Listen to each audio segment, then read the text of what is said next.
Друзья, сегодня во всей Европе Пасха. Фроя Остен. Поздравляю вас всех с Пасхой. Желаю всем добра, удачи, счастья, здоровья, мира. Самое главное, чтобы было здоровье, и все будет остальное приложится.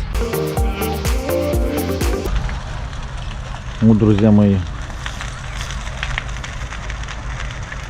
ждут в Германии костер на Пасху. Близко подходить не стали, народу сильно много там. Я вам с дрона покажу.